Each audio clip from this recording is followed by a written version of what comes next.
Lulu mau tanya dong. Lu. Iya, Kurnia boleh. Mau tanya keutamaan sama tujuan ayat qasam itu apa? Oh, baik. Keutamaan sama tujuan ya. Oke. Iya, sama-sama. Terima kasih.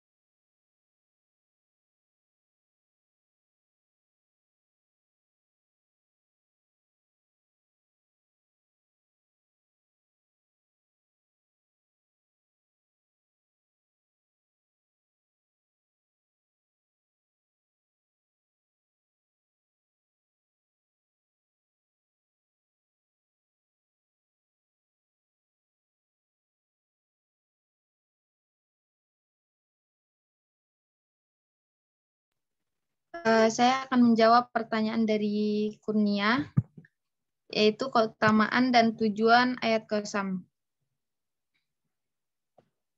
Jadi kan qasam itu merupakan salah satu penguat perkataan yang masyhur untuk memantapkan dan memperkuat kebenaran sesuatu di dalam jiwa. Jadi keutamaan qasam dalam Al-Quran itu atau tujuannya untuk memberikan penegasan dan pengukuhan atas informasi yang disampaikan dalam suatu pesan atau pernyataan dengan menyebut nama Allah atau ciptaannya. Jadi karena itulah ayat qasam ini dipakai untuk menghilangkan keraguan, melenyapkan kesalahpahaman, menegakkan hujah, menguatkan khobar, dan menetapkan hukum dengan cara paling sempurna. Bisa dimengerti nggak, Kur? Oh iya, berarti untuk menguatkan ya dan menegaskan gitu. Iya, benar. Oke, terima kasih Lulu. Oke, sama-sama.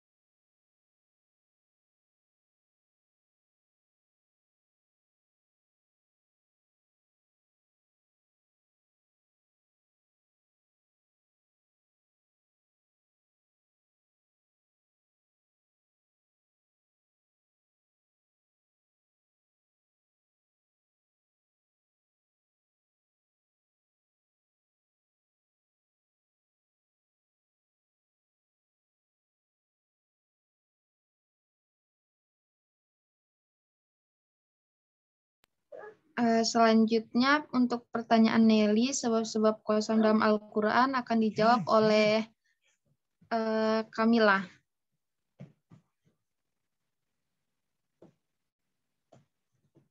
Kamila. Oke. Jadi penyebab qasam terjadi dalam Al-Quran itu karena ada sesuatu yang melatar belakangi sumpah itu. Misalnya sebagian manusia kadang-kadang mengingkari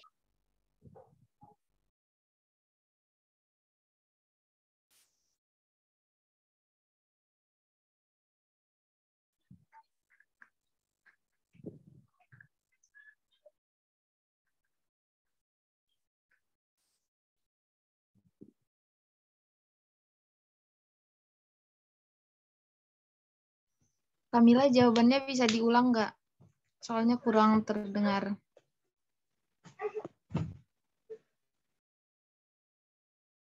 Oke, jadi penyebab qasam itu karena ada sesuatu yang melatar belakangi sumpah. Kayak misalnya tuh Allah bersumpah dengan sesuatu yang disebutkan sebagian manusia karena manusia itu mengingkari ataupun mereka menganggap remeh sesuatu tersebut. Jadi gitu. Gimana Nelly, bisa dimengerti? Ya, bisa. Terima kasih, Pak Makala. Oke, terima kasih kembali. Selanjutnya pertanyaan dari Kaneng Astri akan dijawab oleh Nikmah.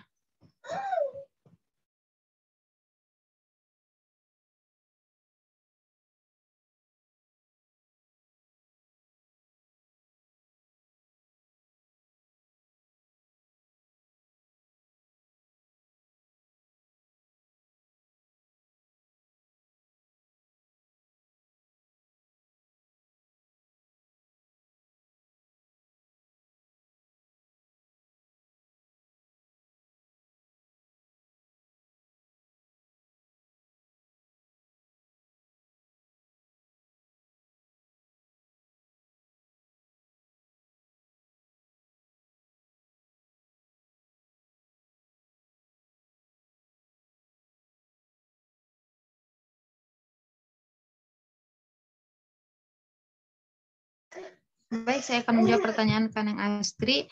Jadi faedah sama keutamaan qasam itu sama ya. Jadi kalimat qasam dalam Al-Quran itu bertujuan untuk memberikan penegasan dan pengukuhan atas informasi yang disampaikan dalam suatu pesan atau pernyataan dengan menyebut nama Allah atau ciptaannya. Begitu. Kaneng bisa dimengerti nggak? Iya, Lu. Makasih Oke, banyak. Ya, terima kasih kembali. Baik, teman-teman, apakah ada yang ingin bertanya lagi? Aku mau bertanya. Boleh. Itu tanda-tanda ayat-ayat yang kosam itu ditandai dengan apa ya? Apakah hanya dengan huruf waw sama yang di depan diawali dengan huruf waw berarti itu kosam atau seperti apa ya tandanya? Bagaimana gitu? Oh, oke. Berarti tanda-tanda ayat qasam ya? Terima kasih.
ya. Berarti sumpahnya satu. Kenapa Allah berqasam dan apa manfaatnya? Ya, arahnya ke sana semua. Faedah, manfaat, tujuan itu kan sama kan. Oke. Dalam bahasa Arab, ya, dalam bahasa Arab sudah menjadi kebiasaan, ya, kebiasaan masyarakat Arab pada zaman dulu, zaman Nabi, bahkan juga sampai sekarang, ya, itu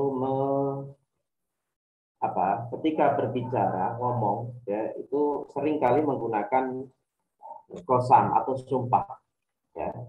Ini dapat kita lihat misalnya dalam cerita-cerita sirah Nabi, dalam perkataan-perkataan Abu Jahal, Abu Lahab, itu suka bersumpah Wallata wal Uzza, gitu ya. Ya, Wallata wal Uzza, demi Tuhan Lata dan Uzza. Kadang-kadang juga Warabbil Ka'bah, demi Tuhan Ka'bah. Ya. Itu menunjukkan kebiasaan. Ya, tidak hanya di Islam, jadi kalangan orang-orang kafir zaman itu pun melakukan. Gitu. Termasuk juga Nabi, kalau kita lihat di hadis-hadis itu juga banyak. Bahkan sumpahnya itu bervariasi. Ya. Nabi itu kadang-kadang ya yang pas, yang biasa itu ya wallahi demi Allah. Tapi kadang-kadang ada kok sumpah itu bentuknya bi abi wa ummi, ya, bi abi wa ummi, demi ibuku dan demi bapakku dan ibuku, itu ada. Ya. Ada juga bida ka abi wa ummi, ya, bapak ibuku sebagai tebusan. Nah, itu bentuk qasam juga sebenarnya, bentuk sumpah. Nah, sumpah itu sebenarnya kalau kita runutkan itu dia bagian dari pengukuhan, ya, bagian dari taukid, ya, bagian dari taukid. Jadi cara agar orang itu percaya, agar orang itu bisa menarik perhatian terhadap apa yang kita ucapkan, maka kita membutuhkan pengukuhan kadang-kadang, membutuhkan taukid, penguatan. Nah, kalau yang kita bahas sebelum-sebelumnya itu kan taukid berbentuk apa? Inna, ya, sungguhnya, atau demi, atau la, ya, la, atau imun. Ya. Tapi lebih tinggi daripada itu, ya, kalau sesungguhnya itu masih di bawah. Tapi kalau sudah demi, ya, demi atau qasam, nah itu di atas, ya, levelnya tinggi. Kalau demikian berarti ya membutuhkan perhatian yang lebih, gitu. Membutuhkan perhatian yang lebih, atau memang Allah itu ingin yang disampaikan dengan qasam-qasam itu adalah hal-hal yang bersifat serius, gitu ya. Ya, yang namanya sampai bersumpah itu kan berarti sesuatu yang serius. Ya, kita lah misalnya, kita. Kalau kalian misalnya ada orang misalnya ada yang nggak percaya sama kalian, lalu bilang demi Allah saya nggak bohong misalnya. Itu kan biasa ya. Kalau levelnya biasa kan ya sesungguhnya gitu. Tapi kalau sudah demi Allah itu berarti levelnya sudah tinggi. Gitu. Kalau kita bahas sebelumnya itu kan ada khobar ingkari gitu ya. Kepada orang yang mengingkari. Nah ini di atas itu. Atau levelnya level di situ, level ingkari, pengingkaran. Lalu kita menggunakan kata wallahi, ya, demi Allah. Atau bisa jadi ya bukan karena adanya pengingkaran, tetapi memang dari awal ingin memberikan atensi, perhatian, ya, perhatian, biar diperhatikan apa yang disampaikan oleh Allah. Lalu menggunakanlah qasam. Nah, itu secara filosofi kebahasaan itu seperti itu, dan dia menjadi kebiasaan, ya, sebagaimana kita itu biasa, ya. Nah, sebagaimana kita biasa juga menggunakan sumpah itu kan kalau di kita ya banyak juga, kalian bisa bersumpah banyak hal. Memang yang tinggi, yang umum, ya, dan memang dalam fikih, ya, itu memang wallahi, ya, demi Allah. Tapi kan kadang juga kita enggak gitu ya.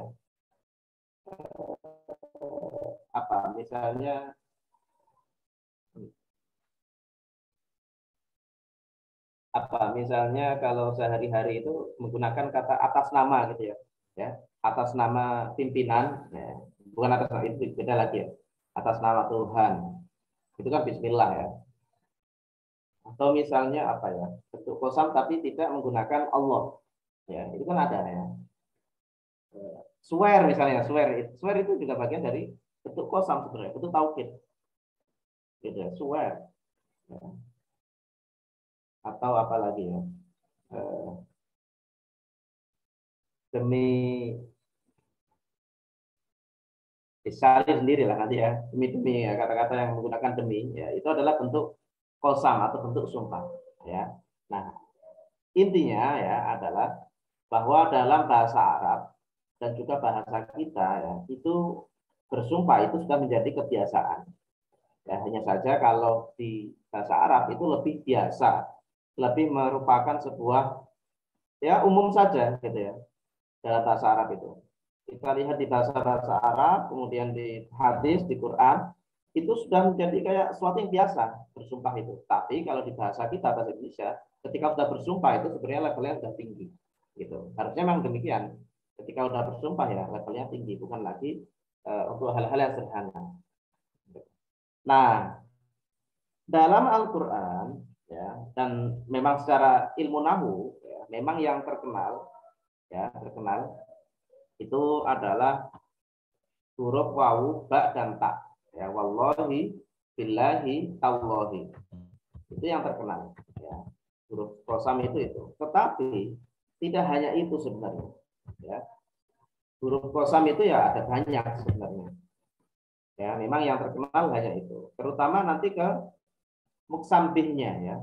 Objek yang dijadikan sebagai bentuk sumpah ya. Nah, kalau dalam Al-Quran itu yang paling banyak memang wawu. Ya. Kemudian yang kedua itu kalau Allahi tadi khusus ke Allah. Nanti bila itu lebih sedikit lagi. Jadi paling banyak itu wallah.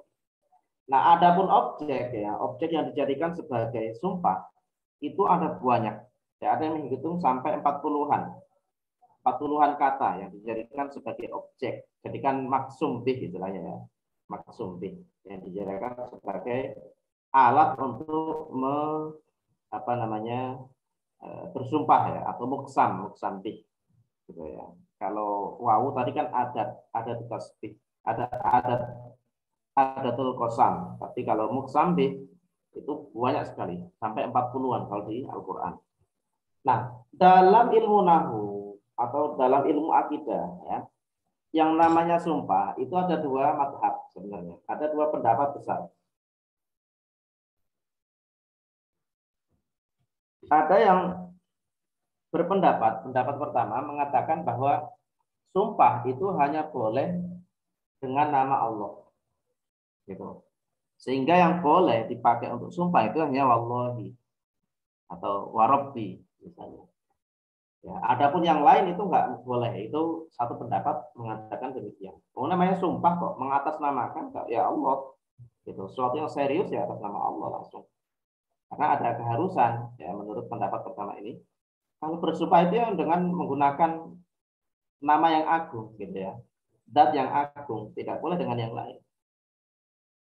Tetapi pendapat ini nanti lalu gimana dong? Pendapat ini kalau memahami ayat-ayat misalnya wadduha, wal fajri, wal asri misalnya. Itu gimana dong kalau dia mengatakan bahwa harus dengan atas nama Allah?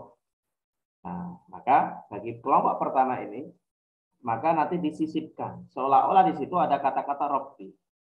Wadduha ay wa rabbid duha. Wal asri ay wa rabbil asri.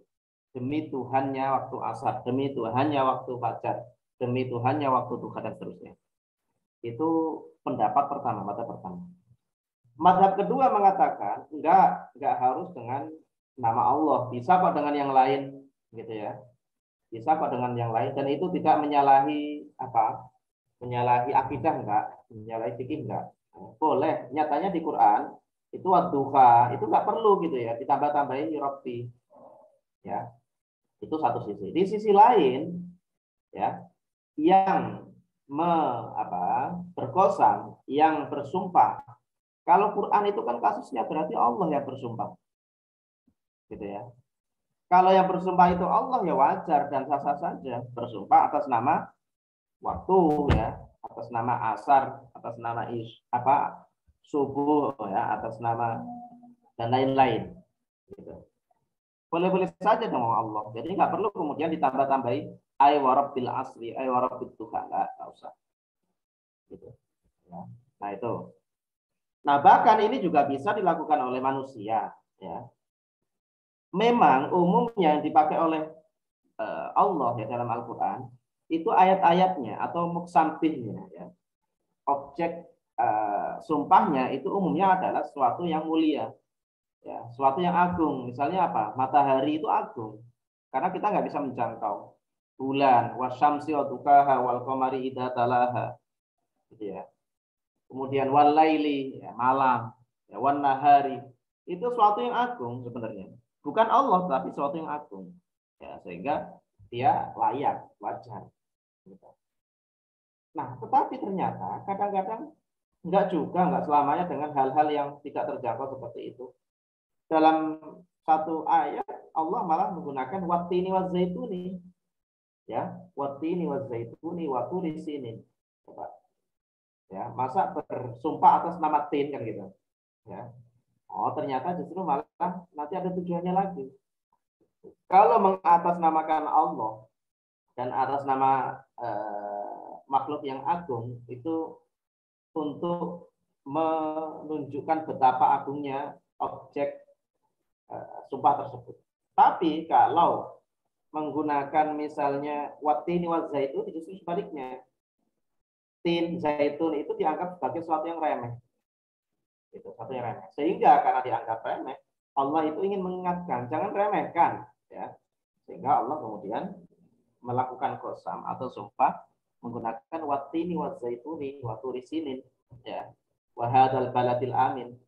Itu kan nama tempat dan nama buah-buahan, tapi dipakai sumpah oleh Allah.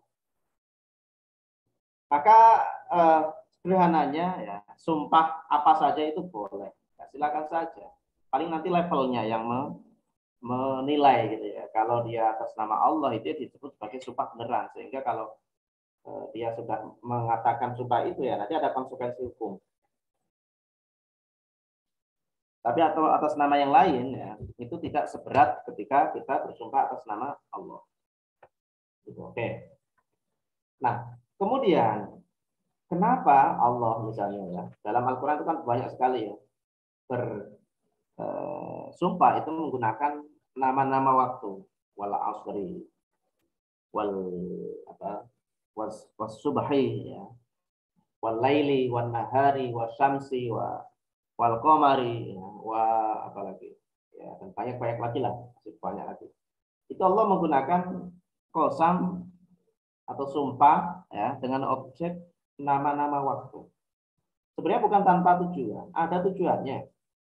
Kenapa Pak misalnya wal asri ya? Karena nanti ada hubungannya dengan lanjutannya, innal insana lafi khusr. Ya. Manusia itu umumnya ya dan bisa dipastikan dia rugi ya. Kecuali orang-orang yang beriman, beramal soleh, berwasiat takwa dan bersyarat kebenaran dan juga kesabaran. Nah, itu dikaitkan dengan waktu asar. Kenapa? Itu untuk menunjukkan bahwa waktu ya atau asar waktu ya, itu adalah sesuatu yang berharga. Dia melebihi berharganya fisik, kesehatan dan lain-lain. Waktu itu sangat berharga. Sehingga karena berharga ya, kalau orang itu tidak memperhatikan ya innal insana lafi khusr gitu. Innal insana lafi khusr.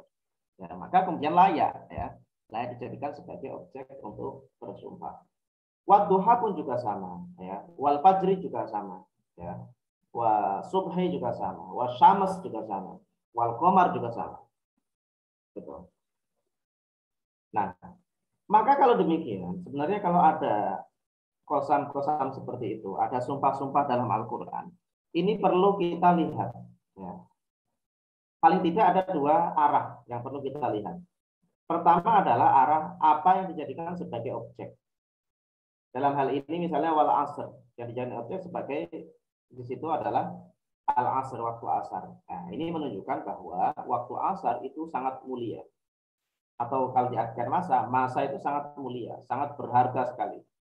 Ya, sehingga Allah menggunakan objek itu sebagai sumpah agar manusia itu memperhatikannya, tidak menyanyiakannya, tidak terlena dengan hal yang lain. Itu satu. Nah, kedua yang ingin diperlihatkan Allah adalah ya, dibalik dari adanya waktu itu. Ya, yang namanya matahari, bulan, waktu asar, waktu subuh. Ya. Itu yang dibidik oleh Allah tidak hanya masalah waktunya yang agung, tetapi siapa di balik waktu itu. Siapa pencipta waktu subuh, siapa pencipta waktu fajar, siapa pencipta waktu asar. Tidak lain adalah Allah Subhanahu wa Ta'ala. Maka kalau kita bersumpah ya pada hakikatnya, itu adalah bersumpah atas nama Allah. Gitu. Ya, itu secara pemahamannya itu seperti itu. Gitu. Nah, dan itu dalam Al-Quran ada banyak sekali. Ya, ada banyak sekali. Wan najmi idza hawa, ya, wasyamsi duhaha, wal qamari idza talaha, wan nahari idza jallaha, dan seterusnya. Al-laili idza yaghshaha. Itu semuanya ada filosofinya semua. Gitu. Oke, baik. Nah, pertanyaannya, lalu gimana kita memahami seperti bacaan la uqsimu? La uqsimu bihadzal balad, ya, la uqsimu biyaumil qiyamah. Itu kan secara arti kontra itu. Kontranya di mana kontranya? La itu artinya tidak. Uqsimu bersumpah. Kalau itu artinya saya tidak bersumpah dengan hari kiamat. Nah, mengenai hari kiamat juga ini, mengenai hari kiamat, Allah itu berkali-kali, banyak sekali ya, bersumpah atas nama hari kiamat. Tetapi tidak mengatakan al-qiyamah, tetapi dengan nama yang lain. Misalnya apa? Wad-dariyati darwa. Wal apa namanya lagi? Misalnya wal mursalati urfa misalnya. Dan lain-lain ya. Jadi ada banyak sekali ya sumpah Allah dengan atas nama hari kiamat. Nah, itu berarti untuk menunjukkan bahwa hari kiamat itu penting. Itu bahwa hari kiamat itu penting. Nah, gimana tadi la uqsimu? Ya, kalau diartikan secara tekstual itu kan saya tidak bersumpah. La uqsimu biyaumil qiyamah. Saya tidak bersumpah dengan hari kiamat. Nah, dalam hal ini secara sepintas memang kayak bertentangan, tetapi enggak. Para ulama itu ada yang memandang la uqsimu biyaumil qiyamah atau la uqsimu bihadzal balad. Di situ lafal la di awal itu dianggap zaidah, penguat. Sehingga kalau diartikan la uqsimu itu sungguh saya bersumpah. Itu pendapat pertama mengatakan demikian. Pendapat kedua mengatakan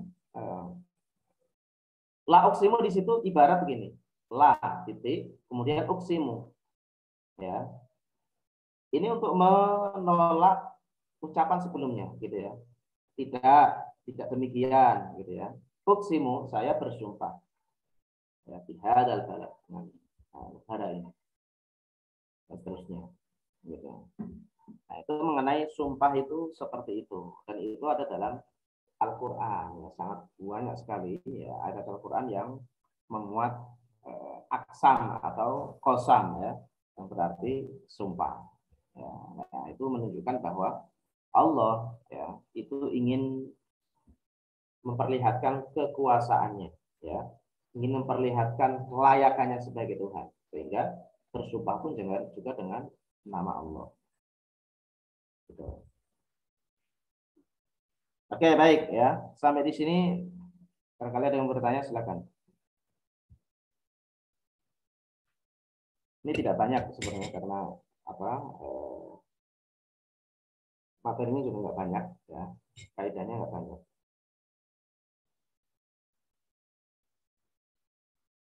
Silakan jika ada yang bertanya terkait qasam.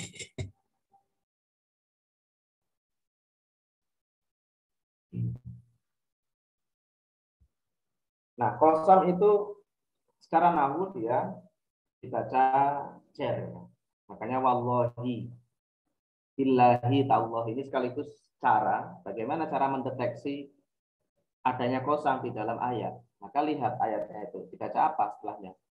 Kalau setelah wa kok dibaca kasroh ya, wallahi, atau dibaca jar ya, dan itu tidak ada kaitannya dengan huruf sebelumnya, artinya dia di awal-awal awal ayat ya, maka itu dapat dikategorikan sebagai bagian dari qasam ya. Maka awal ayat ya, tapi langsung wasyamsi itu menunjukkan dia qasam. Karena kalau dia bukan qasam maka wasyamsu beda ya. huruf kosam itu dibaca jer. Ya, jadi kata setelahnya itu harus dijerkan semua. Oke. Itu mengenai kosam ya, kosam dari segi ilmu nahwu. Oke, silakan kalau ada yang bertanya.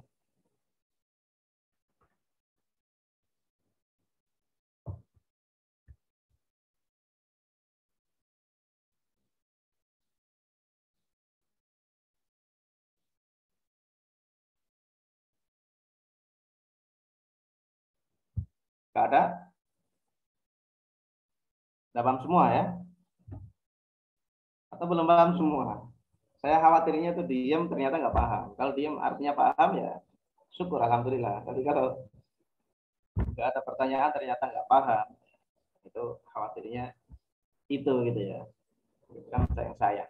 Udah masuk kelas ternyata nggak paham. Oke.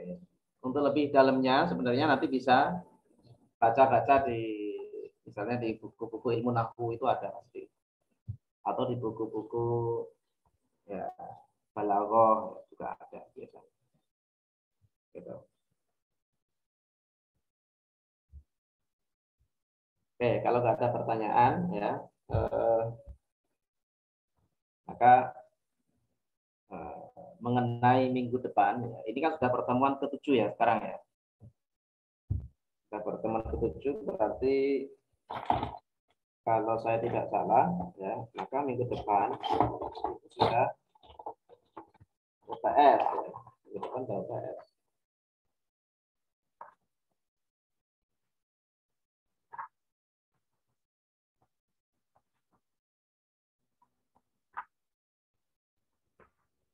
Ya, minggu depan sudah UTS. Nah, untuk UTS nanti apa? Nanti akan diinfokan. Ya. Akan saya infokan kemudian. Ya, insya Allah mudah lah. Ya. Saya lebih berprinsip untuk memudahkan. Nanti tunggu saja ya, untuk UTS-nya nanti tetap di hari Selasa, tapi apakah nanti harus masuk kelas atau enggak ya nanti kita lihat. Untuk Selasa ya, Rabu ya. Untuk soal-soalnya ya nanti juga akan saya share ya, mungkin 2 atau 3 hari sebelum hari Rabu nanti akan saya share. Ya, itu untuk UTS-nya ya. Gampang insya Allah, yang penting kalian pahami benar-benar ya, kaidah tafsir itu. Oke, silakan kalau ada yang bertanyain.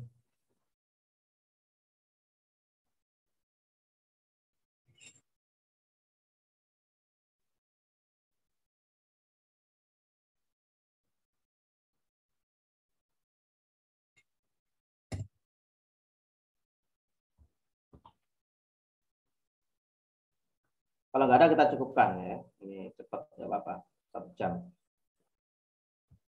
Kalau nggak ada pertanyaan kita cukupkan untuk pertemuan kali ini. Nanti kita ketemu di minggu yang akan datang di UTS ya, ataupun materi berikutnya nanti setelah UTS ya. Untuk pengembangannya ya silakan nanti baca-baca di bukunya, buku Salman Harun yang terjemah kaidah tafsir, ataupun di buku-buku yang membahas tentang kosam atau sumpah ya, atau sumpah. Oke. Terima kasih ya atas kehadirannya. Kita cukupkan untuk pertemuan pada pagi hari ini. Semoga bermanfaat. Mari kita tutup pertemuan kali ini dengan bacaan hamdalah dan doa kafaratul majelis. Alhamdulillahirabbil alamin. Allahumma bihamdika asyhadu kurang lebihnya mohon maaf. Assalamualaikum warahmatullahi wabarakatuh. Waalaikumsalam warahmatullahi wabarakatuh. Terima kasih banyak, Pak. Banyak Bapak. Mai. Iya.